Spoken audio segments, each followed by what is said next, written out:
नमस्कार, मैं हूं राजेंद्र देव।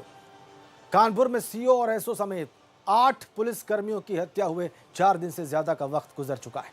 कुछ घंटों में 5 दिन हो जाएंगे, लेकिन पुलिस या कहें कानून के लंबे हाथ अभी तक विकास दुबे तक पहुंच नहीं पाए। पूरा पुलिस अमला अपनी पूरी कुव्वत के साथ आबतताई विकास दुबे के पीछे पड़ा है और वो फरार है। उसका सुराग तक किसी के पास नहीं। सवाल है क्यों? पुलिस के ही मुखबिरी करने के बाद भी अभी तक किसी बड़े जिम्मेदार अधिकारी पर कोई एक्शन नहीं हुआ। क्यों? पहले जो अपराधी सूबे के टॉप 20 अपराधियों में शामिल नहीं था, जिस पर पहले 25,000 का इनाम था, वो अब 2.5 लाख का इनामी घोषित हो गया। तो सवाल उठता है कि पुलिस क्या इस नरपिशाच के खतरे से अनजान थी इतने सालों तक? वो उसके अपराध की भयावहता को ही नहीं समझ पाई। आज बहस इसी बात पर, और इसके लिए हमारे साथ हमारे मेहमान जुड़े हुए हैं। पहले आपको उनका तारुफ करा दें। हमारे साथ हैं आगरा से भाजपा के सांसद professor SP Singh Baghel, Samajwadi party के नेता अनुराग भदौरिया, कांग्रेस नेता अनिल श्रीवास्तव और पूर्व आईपीएस अधिकारी उमेश कुमार सिंह। आप सभी लोगों का बहुत स्वागत एबीपी गंगा पर राजनीति में। हमारे साथ फोन पर जुड़ेंगे कानपुर रेंज के आईजी मोहित अग्रवाल। हम उनसे बात करने की कोशिश करेंगे, ताज़ा अपडेट भी आपको देंगे कि वो क्या कर रहे हैं। लेकिन आज उन्होंने जो अभी तक बात की है, जो रिकॉर्ड पर है कानपुर पुलिस आईजी की, वो हम आपको दिखा देते हैं। देखिए, अभी मीडिया के माध्यम से इस पत्र की जानकारी मिली है कि इस तरह की रिपोर्ट तत्कालीन क्षेत्राधिकारी ने सीओ एसएचओ चौबेपुर के विरुद्ध दी थी। इस फाइल को हम लोग एसएसपी कार्यालय से मंगा रहे हैं कि क्या रिपोर्ट थी, किस तरह के आरोप इसमें लगाए गए थे विनय तिवारी के ऊपर और उस पर क्या कार्रवाई हुई। आरोपों की जो गंभीरता मीडिया के माध्यम से देखने को मिल रही है, इसको हम लोग वेरीफाई करके जो भी उचित कार्रवाई होगी वो करी जाएगी। कड़ी से कड़ी कार्रवाई इसमें होगी। तो पूरा प्रकरण हम लोग पहले समझ लें, उसके बाद इसमें कार्रवाई से अवगत कराया जाएगा। बहुत सारे सवाल हमने आपको बताए और आइए इसी पर बहस शुरू करते हैं। प्रोफेसर बघेल हमारे साथ हैं, भारतीय जनता पार्टी के सांसद आगरा से। बघेल साहब, ये सब क्या हो रहा है? आपको नहीं लगता कि इतना कुछ हो गया और इतने सारे सवाल खड़े हो गए हैं आम जनता के जहन में, जिसका जवाब अभी तक नहीं आया एक का भी? बघेल साहब, जो भी हुआ है वो बहुत दुर्भाग्यपूर्ण है। राजनीति का अपराधीकरण नहीं होना चाहिए और पुलिस में भी लोगों के संबंध अपराधियों से नहीं होने चाहिए। जितना चैनल के माध्यम से, अखबारों के माध्यम से देख रहा हूँ कि चौबेपुर थाने के कुछ लोगों के, मुझे लगता है, रिश्ते विकास दुबे से रहे होंगे। जैसे उसको सूचना मिलनी है कि आपके यहाँ दबिश आ रहे हैं, बिजली कटवाने वाली बात। मैं भारतीय जनता पार्टी में हूँ, इसका मतलब ये नहीं है कि मैं पूरी पुलिस को क्लीन चिट दे सकता हूँ जी, या ये एकदम कहूँ कि अपराध विहीन समाज हो गया है। जो गुप्त काल भारत का स्वर्ण युग था, अपराध उसमें भी थे। तुलनात्मक रूप से हम सरकारों के अध्ययन करते हैं कि किसकी सरकार में ज़्यादा अपराध थे, किसके में कम थे। लेकिन ना मैं क्लीन चिट नहीं दे पाऊँगा, पुलिस को भी नहीं दे पाऊँगा और उसके साथ अपराधियों को भी नहीं दे पाऊँगा। लेकिन ये बड़ी घटना है, 8 लोगों की हत्या करना अपराधियों के द्वारा, और कानपुर जैसी जगह पर। ये कोई नक्सलेट मूवमेंट नहीं है कि कहीं एम्बुश लगा के या वो लगा करके उन्होंने इस अपराध को किया है। कमोवेश राजनीति में थोड़ा अपराधीकरण बढ़ रहा है और उसी के तरह मैं देख रहा हूँ कि पुलिस में भी, मैं बहुत सीनियर अधिकारियों की बात नहीं करता हूँ, लेकिन कांस्टेबलरी स्टाफ से लेकर के और ये थाना अध्यक्षों की भूमिका हर सरकारों में इनकी संदिग्ध पाई जाती है। और ये बिल्कुल जो घटना है, मैं इसकी घोर निंदा करता हूँ। लेकिन एक बात मैं दावे के साथ कह सकता हूँ कि हमारे मुख्यमंत्री की छवि साफ सुथरी है। अपराध और अपराधियों से उनका दूर तक कोई संबंध नहीं है। मैं बहस पैनल में बहुत कम आता हूँ, अभी अनुराग भदौरिया जी बात करेंगे, लेकिन पिछली सरकारों के मुख्यमंत्रियों के प्रत्यक्ष और अप्रत्यक्ष रिश्ते अपराधियों से रहे हैं और उनकी कमोवेश ऐसी तस्वीरें भी चैनल पर देखते रहते थे। पदाधिकारी भी बहुत गंभीर अपराध कर दिया करते थे। लेकिन मैं योगी आदित्यनाथ जी की कैबिनेट में रहा हूँ और मूल रूप से मैं 10 साल पुलिस में रहा हूँ। मेरे बैच के लोग उत्तर प्रदेश में कई लोग एडिशनल एसपी हैं और डिप्टी एसपी हैं। मैं समझ सकता हूँ कि निजी तौर से अपराध और अपराधियों से मुझे भी उतनी ही नफ़रत है जितनी पुलिस को अपराधियों से नफरत होती है। प्रोफेसर बघेल, लेकिन सख्त कार्रवाई होनी चाहिए। मैं पुलिस से भी ये कहना ये आप- चाहूँगा, घटना के बाद मत चेता करो, हाँ। पहले चेत जाया करो तो घटना ना हुआ करे। ये बात आपकी बिल्कुल ठीक है, बहुत आदर्श है इस बात में, जो व्यवहार में बिल्कुल नहीं दिख रहा। बघेल साहब, मैंने बहुत सारे सवाल पूछे, अभी तक ये आदमी गिरफ्त से बाहर क्यों है, जबकि ये ठीक से चल भी नहीं सकता था, ये फरार कैसे हो गया? क्यों ना मान लिया जाए कि बहुत हाई हैंडेडनेस है इसकी, बहुत मजबूत लोग इसको बैक कर रहे हैं, क्योंकि अभी तक पुलिस के हाथ नहीं आया है। क्यों ना मान लिया जाए कि पुलिस की एक साइजेबल संख्या, एक अच्छी खासी संख्या इस आदमी के लिए मुखबिरी कर रही थी, इस आदमी के लिए काम कर रही थी। आनंद देव तिवारी जो कि एसएसपी रहे, उन्होंने चिट्ठी नहीं पढ़ी, उन्होंने चिट्ठी का संज्ञान नहीं लिया, वही जांच कर रहे थे। अगर मीडिया इस विषय को सामने नहीं लाता तो अभी उनको जांच से हटाया नहीं जाता। प्रोफेसर बघेल, राजन जी, मैंने वो चिट्ठी पढ़ी और चिट्ठी का आखिरी पैराग्राफ पढ़ा है, जिसमें क्षेत्राधिकारी ने एसएसपी को एक चिट्ठी लिखी है, जिसमें उस चौबेपुर थाना अध्यक्ष की भूमिका सुसंदिग्ध उन्होंने माना है। और उसमें एक वाक्य में पढ़ रहा था कि उसकी सत्यनिष्ठा संदिग्ध है। किसी पुलिस अफसर की जब सत्यनिष्ठा ही संदिग्ध होती है तो उसको एक सेकंड भी उस पद पर रहने का कोई अधिकार नहीं होना चाहिए। क्षेत्राधिकारी को कुछ ये आईपीएस अफसरों के बड़े दिमाग में है कि ये बड़ा छोटा अफसर होता है, पोस्टमैन है, ये तो एक डाक का माध्यम है, डायरेक्ट कांटेक्ट ये लोग थाना अध्यक्ष से रखते हैं हर प्रकार का। क्षेत्राधिकारी को बहुत तवज्जो नहीं देते हैं, लेकिन वो भी एक राजपत्रित अधिकारी होता है। काश और ये चिट्ठी को स्वयं एसएसपी को पढ़ना चाहिए। हम डाक से गई होगी, रखता हुआ पेशकार ने पढ़ लिया होगा या स्टेनो ने पढ़ लिया होगा, ये मैं बता पाऊंगा, बाकी एमपी नहीं बता पाएंगे। तो कहने का मतलब है कि अगर एसएसपी ने इसको पढ़ा है और पढ़ने के बाद एक राज्यपत्रित अधिकारी एक थाना अध्यक्ष को की सत्यनिष्ठा को संदिग्ध मान रहा है, मैं आखिरी पैराग्राफ पढ़ रहा था, तो उसके बाद एक भी दिन उसको पद पर रहने का अधिकार नहीं होना चाहिए, क्योंकि थाना अध्यक्ष अपने आप में अपने थाने का एक बहुत बड़ा अधिकारी होता है। जैसे रामचरितमानस का नायक राम होता है, सीआरपीसी का हीरो जो होता है पुलिस सीआरपीसी का, वो थाना अध्यक्ष होता है जी। जो मैं भी 10 साल पुलिस में रहा हूँ, तो उसको ऐसी जिसकी सत्यनिष्ठा संदिग्ध हो, तो सर फिर कोई एक्शन क्यों नहीं हुआ अभी तक? अफसरी नहीं करनी चाहिए। एसएसपी साहब, अभी देखिए डीआईजी एसटीएफ के थाना अध्यक्ष सस्पेंड हो गया है। आनंद देव तिवारी के खिलाफ जांच हो गई है। 82-83 जो महीनों में होती थी, अब मैं देख रहा हूँ जेसीबी मशीन से उसका घर गिराया जा रहा है। और कई टीमें होंगी, ये सब मीडिया को और हमको नहीं बताया जाता है। कई टीम लग गई होंगी जो यहाँ से लेकर के नेपाल बॉर्डर तक उसको गिरफ्तार करने का, लेकिन गिरफ्तार नहीं हुआ अनुराग भदौरिया। लेकिन मैं मान रहा हूँ गिरफ्तार नहीं हुआ, लेकिन एक वादा करता हूँ कि जिंदा या मुर्दा जल्दी पकड़ा जाएगा। जिंदा या मुर्दा वो जल्दी आपको उसको कैसे भरोसा किया जाए सर? अनुराग भदौरिया, देखिए, मैं चूंकि बघेल साहब सीनियर नेता हैं और वो पुलिस में रहे हैं, वो अच्छी तरह पुलिस की बात समझते हैं। अच्छी बात है कि उन्होंने इस बात को माना कि हमारे उत्तर प्रदेश की जो सरकार है उसमें जो पुलिस है वो थोड़ी कहीं ना कहीं भ्रष्टाचार हो चुकी है। इसके मतलब कि सरकार का इकबाल खत्म हुआ है। जब पुलिस के अंदर भ्रष्टाचार घुस जाए, हर सरकार में पुलिस को संरक्षण मिला है, और अच्छे और बुरे लोग हर सरकार में होते हैं, हर पुलिस में होते हैं, संख्या कम और ज्यादा होती है। यार अनुराग, तुम्हारे समय तो यादव सिपाही है ना, वो एसपी का ट्रांसफर कराते थे। नहीं, वो मैं कहता हूं, समय तो यादव कांस्टेबल है ना, एसपी को धमकाते थे। अनुराग एसपी को धमकाते थे। क्राइम मीटिंग में थाना अध्यक्ष फोन मिला करके शिवपाल भैया से बात करा देते थे। अच्छा सांसद जी, आपने तो बखान कर लिया सरकार का, तो मुझे बोलने दीजिए। मैंने कहा सरकार तो दम भरा करती थी कि अपराध मैंने कोई एक्सेप्ट नहीं किया। मेरी बात को तोड़ मरोड़ के मत कहो।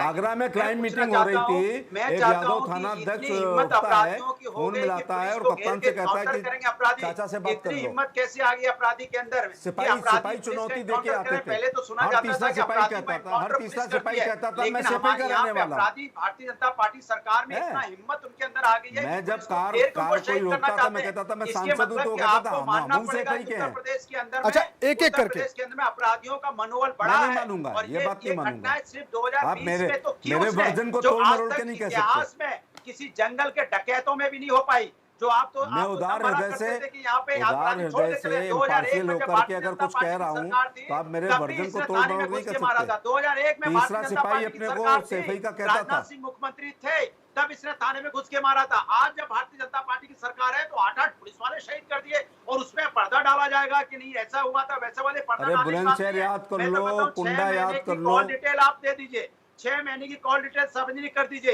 पता चल जाएगा कि भारतीय जनता पार्टी के कौन नेताओं का सह मिल रहा था, इसको कौन अधिकारियों का सह मिल रहा था। क्यों नहीं डिटेल करते? दो नेताओं का नाम ले चुका है, दो बीजेपी के विधायक के नेताओं का नाम ले चुका है, चाहे अभिजीत सांगा हो चाहे वो सागर साहब हो, दो विधायकों का। क्या इनकी विधायकों पर कार्रवाई नहीं होनी चाहिए? आजमगढ़ की तरफ चले, किनको टिकट देकर पहली बार राजनीति का अपराधीकरण किस नेता ने किया है? आज छुपाने की कोशिश हो रही, क्यों छुपाया जा रहा है? महाराज से लेके उमाकांत से लेकर के एक लंबी फहरिस्त है अतीक अहमद से लेकर के। पार्टी इतनी मेहनत क्यों कर रही है? अच्छा अनुराग, अपराधी है अनुराग जो हमारे विधायक अनुराग भदौरिया को भी सस्पेंड किया जाएगा। मित्र लोग अनुराग भदौरिया, क्या है? अच्छा अनुराग भदौरिया, ये जो 2 बीजेपी विधायकों का आपने नाम लिया, इनका राजनीतिक बैकग्राउंड अन्य दलों का है, उस पर कोई टिप्पणी करेंगे आप?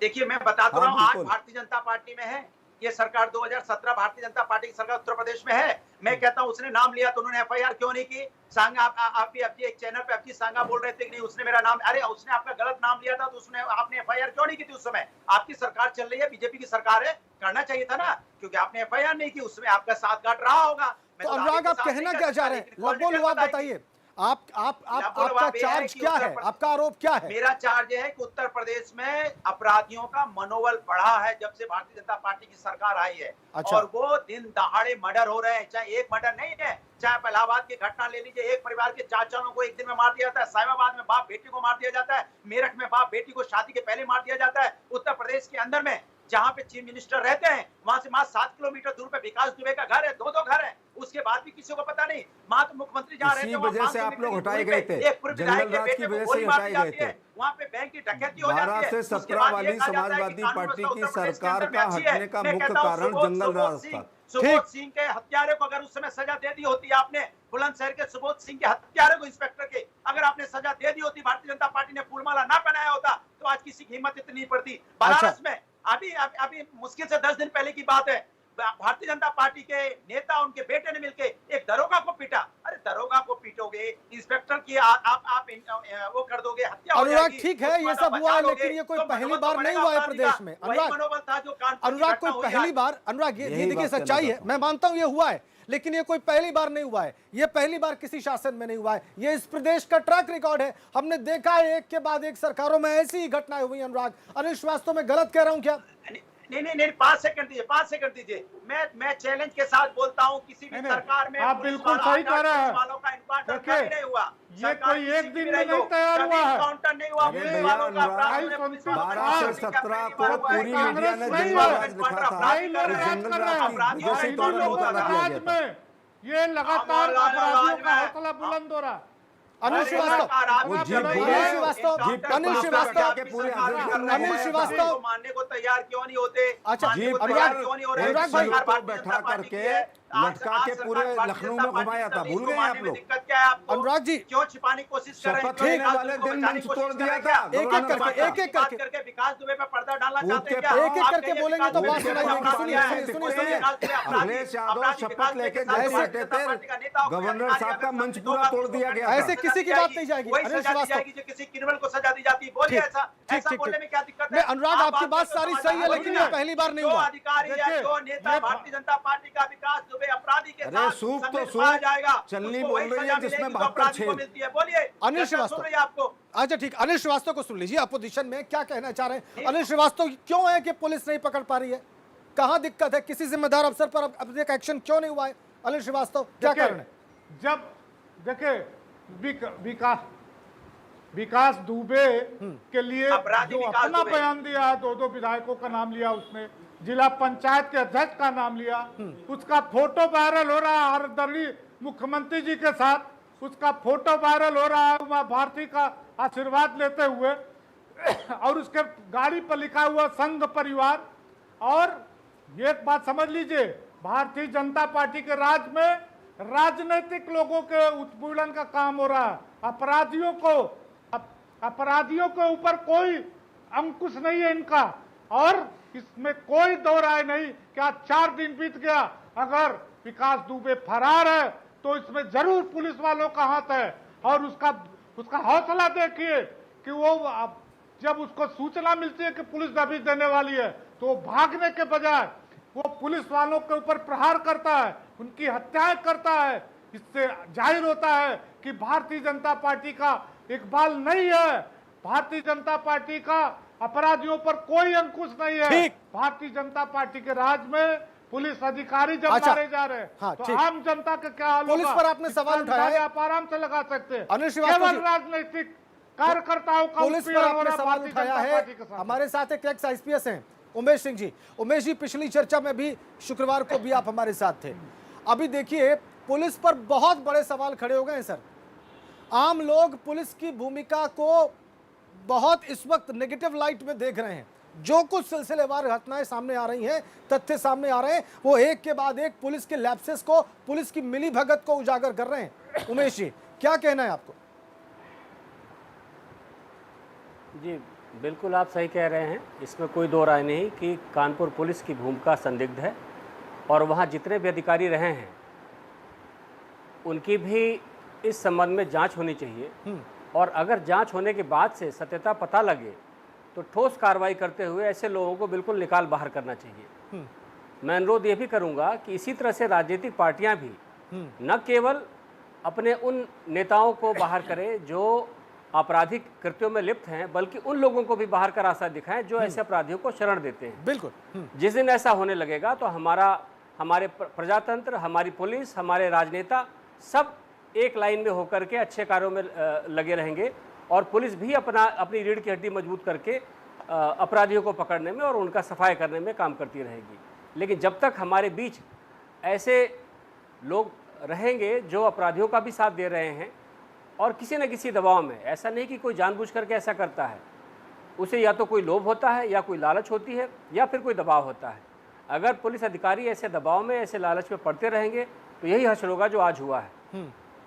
इसमें कोई शक नहीं कि कानपुर पुलिस की भूमिका, जो भी वहाँ पे नियुक्त रहे हैं या जो भी रहे हैं, उनकी जांच होनी चाहिए, उनके खिलाफ कार्रवाई होनी चाहिए। लेकिन उमेश जी, जो आदमी ठीक से चल नहीं पाता था, जिसके बारे में कहा जा रहा है, वो इतना बड़ा कांड करके कहाँ फरार हो गया? जमीन निकल गई, आसमान निकल गई, क्या हो गया उसके साथ? पकड़ में क्यों नहीं आ रहा है वो? देखिए वो एक संगठित गिरोह के रूप में काम कर रहा है और उसके साथ कई सारे लोग हैं। 8 व्यक्तियों की हत्या करना, जिसमें से बाद में 2 और मर गए हैं। आप ये देखें कि शायद अगर कोई भी पुलिस वाला वहाँ पे थोड़ा सा दम भर लेता और एक गोली भी चला देता तो शायद ये दुर्दशा ना होने पाती। निश्चित रूप से जो हमारी टीम गई थी उसका मनोबल बहुत नीचा था। वो ऐसे इस तरह से कोई कार्रवाई करने ही नहीं गई थी जो कि वहाँ पर घटना के बाद से देखने पे लग रहा है। उसमें से 2 जवान भी अगर मजबूती से मोर्चा संभाल लेते तो निश्चित रूप से यह हश्र ना होता। और ये बहुत ही दुर्भाग्यपूर्ण है। आप बहुत महत्वपूर्ण बात कह रहे हैं। इस तरह की घटना होने के बाद से हमने 10 लोगों को खो दिया है। आप बहुत महत्वपूर्ण बात कह रहे हैं। अनुराग भदौरिया, उमेश सिंह जी कह रहे हैं कि जो पुलिस टीम गई थी वहां पर, उसका मनोबल पहले से डाउन था। अनुराग, ये बहुत बड़ा ऑब्जर्वेशन है ये।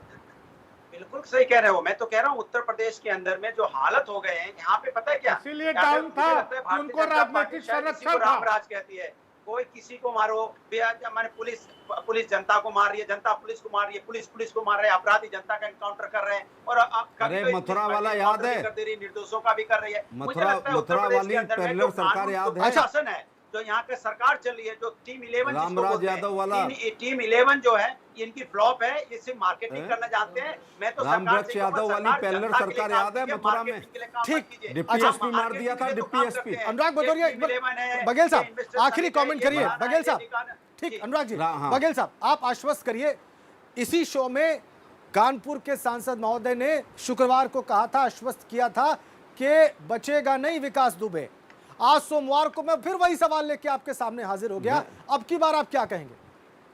जी राजेंद्र देव जी, मैं मुख्यमंत्री के तौर तरीका उनकी कैबिनेट में रहा हूँ और 4 बार उनके साथ सांसद रहा हूँ। अपराध और अपराधियों से उनका दूर दूर तक रिश्ता नहीं है, वो सख्त नफरत करते हैं। इसलिए मुझे पूरी उम्मीद है जब मुख्यमंत्री स्वयं अपराधी प्रवृत्ति का हो अथवा उसका वोट बैंक बहुत बड़ा अपराधी या अपराधी नेचर का होता है, तब जरा दिक्कत होती है। हमारे मुख्यमंत्री का अपराध और अपराधियों से दूर तक कोई संबंध नहीं है। कुछ पुलिस वाले चौबेपुर स्तर पर निर्लिप्त हो सकते हैं, लेकिन उत्तर प्रदेश पुलिस में बहुत लोग बहादुर लोग हैं। बहुत शीघ्र ही इसका इनकाउंटर होगा अथवा पकड़ा जाएगा। लेकिन आज जो अनुराग कह रहे हैं, आज आगरा में डॉक्टर लोग मॉर्निंग वॉक करते हैं, जो इनकी सरकार में बंद हो गया था। बच्चा जब तक स्कूल से घर नहीं आ जाता था, माँ दरवाजे मैं आपके आश्वासन को फिर से रिकॉर्ड पे ले रहा हूं। इतना ही समय था सर। दुकानदार जब तक घर नहीं आ जाता था, उसकी बीबी डरती रहती थी। ठीक है ना, ठीक है, ये सब बातें अब वो टाइम नहीं आज आप कह रहे हैं बघेल साहब, आज आप फिर कह रहे हैं रिकॉर्ड पर, आज आप फिर कह रहे हैं नहीं महत्वपूर्ण बात, आरोप प्रत्यारोप से अलग। अनुराग जी, आज आश्वासन को लीजिए। मैं कह रहा हूँ, आज आश्वासन को लीजिए प्रोफेसर बघेल के। अनुराग की सरकार समय इतना ही था जेंटलमैन, समय इतना ही था। बहुत बहुत धन्यवाद। लोग मॉर्निंग वॉक करना बंद कर दिया। बहुत बहुत धन्यवाद आप सभी का, बहुत बहुत धन्यवाद, बहुत बहुत धन्यवाद। समय इतना ही था। इस चर्चा का हिस्सा बनने के लिए आप सभी महानुभावों का बहुत बहुत धन्यवाद। आगरा के बीजेपी सांसद प्रोफेसर बघेल कह रहे हैं कि बहुत जल्द वो होगा जिसका इंतजार है, यानी कि विकास दुबे या तो पकड़ा जाएगा या उसका एनकाउंटर होगा। यह आश्वासन इसी शो में कानपुर के बीजेपी सांसद पचौरी साहब ने शुक्रवार को दिया था। आज बघेल साहब दे रहे हैं। हमें इंतजार है घंटे का कब। आप सभी का बहुत बहुत धन्यवाद राजनीति देखने के लिए। नमस्कार।